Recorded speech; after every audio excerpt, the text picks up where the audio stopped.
ಅಚಲ ಭಾರತಿ ಪ್ರಸ್ತುತಪಡಿಸುವ ವಿಜ್ಞಾನ ದರ್ಶನ.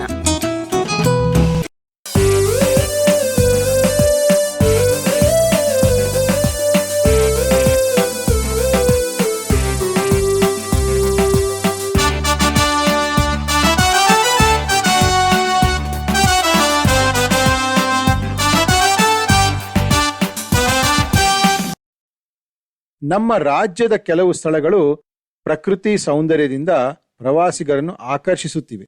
ಇವೇ ನಿಸರ್ಗಧಾಮಗಳು. ಮಕ್ಕಳೇ, ಪ್ರಕೃತಿ ಸೌಂದರ್ಯ ಇದಕ್ಕೆ ನಿಸರ್ಗಧಾಮ ಅಂತ ಅಂತೀವಿ. ಅಂದ್ರೆ ನಿಸರ್ಗ ಅಲ್ಲಿ ತುಂಬಾ ರೋಮಾಂಚನವಾಗಿರುತ್ತೆ. ನೋಡಿ, ಚಿತ್ರಗಳು ಕಾಣ್ತಾ ಇದೆಯವೆಲ್ಲ, ಇವೆಲ್ಲ ಬೇರೆ ಬೇರೆ ನಮ್ಮ ರಾಜ್ಯದ ಪ್ರಕೃತಿ ಸೌಂದರ್ಯ ಸ್ಥಳಗಳು. ನೋಡಿ, ಕೆಳಗಡೆಯಲ್ಲಿ ಕಾಣ್ತಾ ಇದೆ ಜೋಗ ಜಲಪಾತನೂ ಕಾಣ್ತಾ ಇದೆ ಅಲ್ವಾ. ಇವುಗಳ ಬಗ್ಗೆ ತಿಳ್ಕೋಣ ಬನ್ನಿ. ಈಗ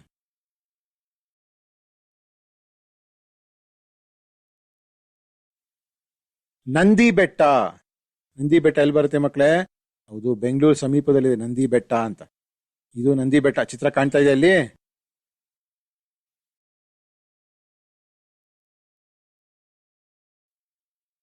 ಬಾಬಾ ಬುಡನ್ಗಿರಿ. ನೋಡಿ ಮಕ್ಕಳೇ, ಇದು ಚಿಕ್ಕಮಗಳೂರು ಜಿಲ್ಲೆಯಲ್ಲಿ ಬರುತ್ತೆ. ಇದು ಬಾಬಾ ಬುಡನ್ಗಿರಿ ಅಂತ ಕಾಣ್ತಾ ಇದೆ ಚಿತ್ರದಲ್ಲಿ.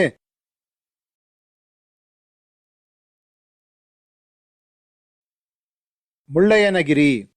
ಈ ಮುಳ್ಳಯ್ಯನಗಿರಿ ಅನ್ನೋದು ಕೂಡ ಚಿಕ್ಕಮಗಳೂರು ಜಿಲ್ಲೆಯಲ್ಲಿ ಬರುತ್ತೆ. ಇದು ನೋಡಿ, ಚಿತ್ರ ಕಾಣ್ತಾ ಇದೆ. ಇದು ಒಂದು ಪರ್ವತ ಪ್ರದೇಶ ಅಲ್ವಾ.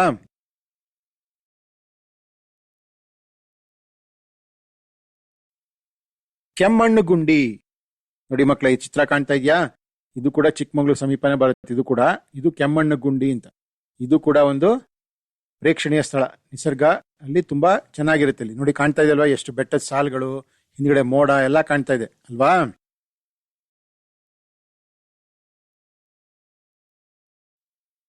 ಕುದುರೆ ಮುಖ.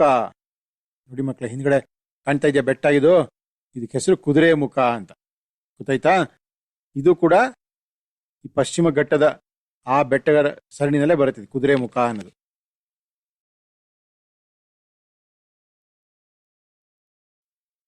ಕೊಡಚಾದ್ರಿ. ನೋಡಿ ಮಕ್ಕಳೇ, ಈ ಪರ್ವತದ ಹೆಸರು ಕೊಡಚಾದ್ರಿ ಅಂತ. ಇಲ್ಲಿ ಶ್ರೇಣಿಗಳ ಹೆಸರು. ಇವು ಪ್ರಮುಖ ಗಿರಿಧಾಮಗಳು. ಗಿರಿಧಾಮಗಳು ಅಂದ್ರೆ ಬೆಟ್ಟದ ಪ್ರದೇಶಗಳು. ಆಯ್ತಾ? ಅಂದ್ರೆ ಹಿಲ್ ರೆಸಾರ್ಟ್ಸ್ ಅಂತೀವಲ್ಲ, ಮೇಲ್ಗಡೆ ಬೆಟ್ಟದಲ್ಲಿರುವಂತ ಗಿರಿಧಾಮಗಳು. ಹಾಗಾಗಿ ಇದೆಲ್ಲ ನಮ್ಮ ಕರ್ನಾಟಕದ ಪ್ರಮುಖ ಗಿರಿಧಾಮಗಳು. ಗೊತ್ತಾಯ್ತಾ?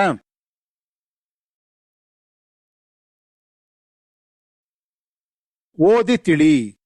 ಗಿರಿಧಾಮಗಳ ತಂಪು ಹವೆ ಹಾಗೂ ಸೌಂದರ್ಯಕ್ಕಾಗಿ ಜನರು ಇಲ್ಲಿಗೆ ಭೇಟಿ ನೀಡುತ್ತಾರೆ.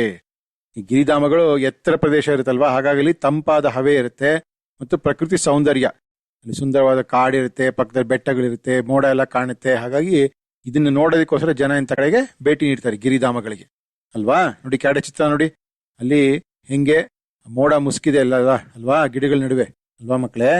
ಈ ತರ ಗಿರಿಧಾಮಗಳಿದು ಯಾವಾಗ್ಲೂ ಈ ತರ ಸರ್ವೇ ಸಾಮಾನ್ಯ, ಈ ತರ ದೃಶ್ಯಗಳು.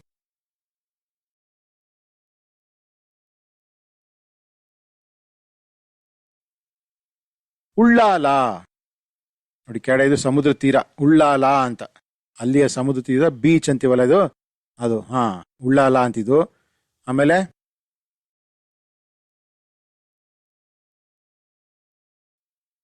ಮಂಗಳೂರು. ಕೆಳಗೆ ಚಿತ್ರ ಕಾಣ್ತೀಯ ಮಕ್ಕಳ? ಇದು ಮಂಗಳೂರಿನ ಬೀಚ್. ಇದು ನೋಡಿ, ಸಮುದ್ರ ಕಡೆ ಎಲ್ಲಿ ಮಂಗಳೂರು ಬೀಚ್. ಇದು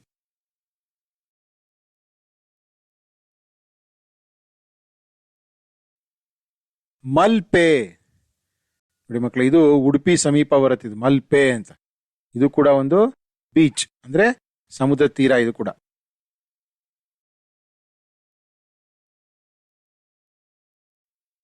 ಕಾರವಾರದಲ್ಲಿ ಸುಂದರ ಕಡಲ ತೀರಗಳಿವೆ. ಕೆಳ ಚಿತ್ರ ನೋಡಿ ಮಕ್ಕಳ, ಇದು ಕಾರವಾರದ ಕಡಲ ತೀರ, ಅಲ್ಲಿಯ ಚಿತ್ರ. ಇದು ಈ ತರ ಇವೆಲ್ಲ ಕಡೆ ಇದು ನಮ್ಮ ರಾಜ್ಯದ ಪ್ರಸಿದ್ಧ ಕಡಲ ತೀರಗಳು. ಯಾವುದು? ಉಳ್ಳಾಲ, ಮಂಗಳೂರು, ಮಲ್ಪೆ, ಕಾರವಾರ, ಇವೆಲ್ಲ ಸಮುದ್ರ ತೀರದ ಪ್ರದೇಶಗಳು. ಹಾಗಾಗಿ ಕಡಲ ತೀರಗಳಿವೆ ಅಲ್ವಾ.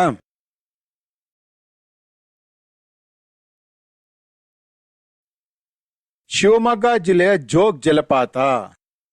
ನೋಡಿ ಮಕ್ಕಳೇ, ಕರ್ನಾಟಕ ಭೂಪಟದಲ್ಲಿ ಶಿವಮೊಗ್ಗ ಜಿಲ್ಲೆಯಲ್ಲಿ ಹಸಿರು ತೋರಿಸಿದೆ ಅಲ್ವಾ, ಕಡು ಹಸಿರು ಅಲ್ವಾ. ಅಲ್ಲಿ ಶಿವಮೊಗ್ಗದಲ್ಲಿ ಈ ಜೋಗದ ಜಲಪಾತ, ಸಾಗರ ಅಂತ ಬರುತ್ತೆ, ಅಲ್ಲಿಂದ ಮುಂದಕ್ಕೆ ಜೋಗದ ಜಲಪಾತ.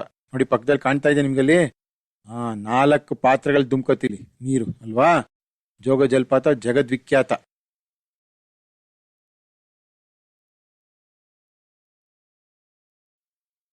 ಮಂಡ್ಯ ಜಿಲ್ಲೆಯ ಶಿವನ ಸಮುದ್ರ ನೋಡಿ ಮಕ್ಕಳು, ಕೆಳಗಡೆ ಮಂಡ್ಯ ಜಿಲ್ಲೆ ಎಲ್ಲಿ ಬರುತ್ತೆ ಅಂತ ತೋರಿಸಿದೆ ಕರ್ನಾಟಕದ ನಕ್ಷೆನಲ್ಲಿ.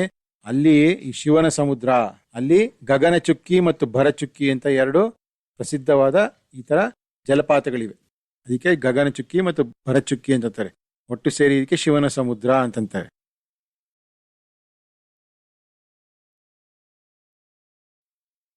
ಬೆಳಗಾವಿ ಜಿಲ್ಲೆಯ ಗೋಕಾಕ್ ಜಲಪಾತಗಳ ದೃಶ್ಯ ಮನೋಹರವಾಗಿದೆ. ಮತ್ತೆ ನೋಡಿ ಮಕ್ಕಳೇ, ಇಲ್ಲಿ ಕರ್ನಾಟಕ ಭೂಪಟದಲ್ಲಿ ಬೆಳಗಾವಿ ಜಿಲ್ಲೆ ತೋರಿಸಿದೆ ಕೆಂಪು ಬಣ್ಣದಲ್ಲಿ. ಅಲ್ಲಿ ಗೋಕಾಕ್ ಅಂತ ಒಂದು ಸ್ಥಳ ಇದೆ. ಅಲ್ಲಿ ಈ ತರ ಒಂದು ಗೋಕಾಕ್ ಜಲಪಾತ ಪಕ್ಕದ ಚಿತ್ರ ಕಾಣ್ತೀಯ ನಿಮ್ಗೆ? ನೋಡಿ ಎಷ್ಟು ಮೇಲಿಂದ ನೀರು ಧುಮುಕ್ತಾ ಇದೆ ಇಲ್ಲಿ ಅಲ್ವಾ? ಇವೆಲ್ಲಾನು ನಮ್ಮ ರಾಜ್ಯದ ಪ್ರಮುಖ ಜಲಪಾತಗಳು. ಗೊತ್ತಾಗ್ತಿದ್ಯಾ? ಈ ಎಲ್ಲ ದೃಶ್ಯ ತುಂಬಾ ಮನೋಹರವಾಗಿದೆ ಅಲ್ವಾ ಮಕ್ಕಳೇ?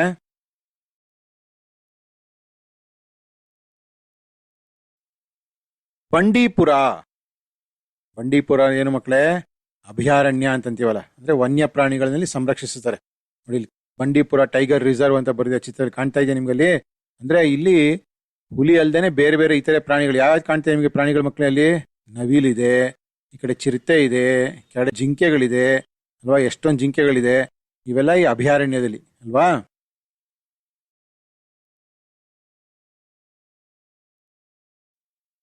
ನಾಗರಹೊಳೆ ಅಭಯಾರಣ್ಯ. ಈ ನಾಗರಹೊಳೆ ಅಂತ ಅಲ್ಲೂ ಕೂಡ ಹುಲಿ ಸಂರಕ್ಷಿತ ಪ್ರದೇಶ ಇದು. ಗೊತ್ತಾಯ್ತಾ ಮಕ್ಕಳೇ? ಕೆಳಗಡೆ ನೋಡಿ, ಎಡಭಾಗದಲ್ಲಿ ಅದೊಂದು ಚಿರತೆ ಇದೆ, ಬಲಭಾಗದಲ್ಲಿ 3 ಹುಲಿಗಳು ಕಾಣ್ತಾ ಇದೆಯಾ ಮಕ್ಕಳೇ ನಿಮ್ಗಲ್ಲಿ? ಇವೆಲ್ಲ ನಮ್ಮ ಕರ್ನಾಟಕದಲ್ಲಿರುವಂತಹ ಅಭಯಾರಣ್ಯಗಳು, ಬಂಡೀಪುರ ಮತ್ತು ನಾಗರಹೊಳೆ.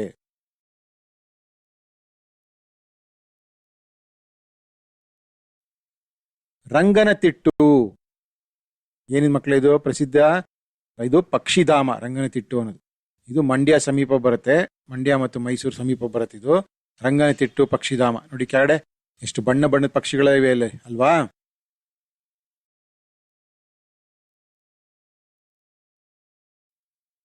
ಕೊಕ್ರೆ ಬೆಳ್ಳೂರಿನ ಪಕ್ಷಿಧಾಮಗಳು ಜನರ ಪ್ರಮುಖ ಆಕರ್ಷಣೆಗಳಾಗಿವೆ. ಇನ್ನೊಂದು ಪಕ್ಷಿಧಾಮದ ಹೆಸರು ಕೊಕ್ರೆ ಬೆಳ್ಳೂರ್ ಅಂತ. ಗೊತ್ತಾಯ್ತಾ ಮಕ್ಕಳ? ಈ ತರ ಕೊಕ್ರೆಗಳೇ ಜಾಸ್ತಿ ಬರುತ್ತೆ ಆ ಊರಲ್ಲಿ, ಹಾಗಾಗಿ ಕೊಕ್ರೆ ಬೆಳ್ಳೂರ್ ಅಂತ ಊರಿನ ಹೆಸರು. ಇದು ಕೂಡ ಮಂಡ್ಯ ಮದ್ದೂರು ಸಮೀಪ ಬರುತ್ತಿದ್ದು. ಈ ಪಕ್ಷಿಧಾಮಗಳು ಜನರ ಪ್ರಮುಖ ಆಕರ್ಷಣೆಗಳಾಗಿವೆ. ಅಭಯಾರಣ್ಯ ಮತ್ತು ಪಕ್ಷಿಧಾಮಗಳು ಜನರನ್ನ ಆಕರ್ಷಿಸುತ್ತೆ ಅಲ್ವಾ?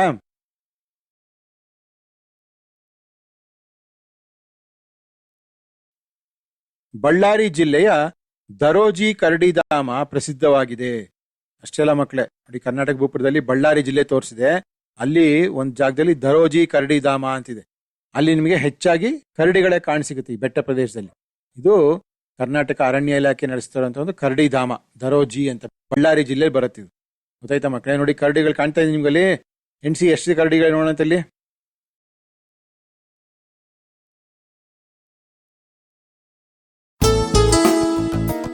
ಮಕ್ಕಳೇ, ಪಾಠ ಚೆನ್ನಾಗಿತ್ತಲ್ವಾ? ಸುಲಭವಾಗಿ ಅರ್ಥ ಆಯ್ತಲ್ವಾ? ಇಷ್ಟ ಆಯ್ತಾ ನಿಮ್ಗೆ? ಸರಿ, ಹಾಗಿದ್ರೆ ನೆಕ್ಸ್ಟ್ ಕ್ಲಾಸಲ್ಲಿ ಮೀಟ್ ಮಾಡೋಣ. ಓಕೆ, ಬಾಯ್.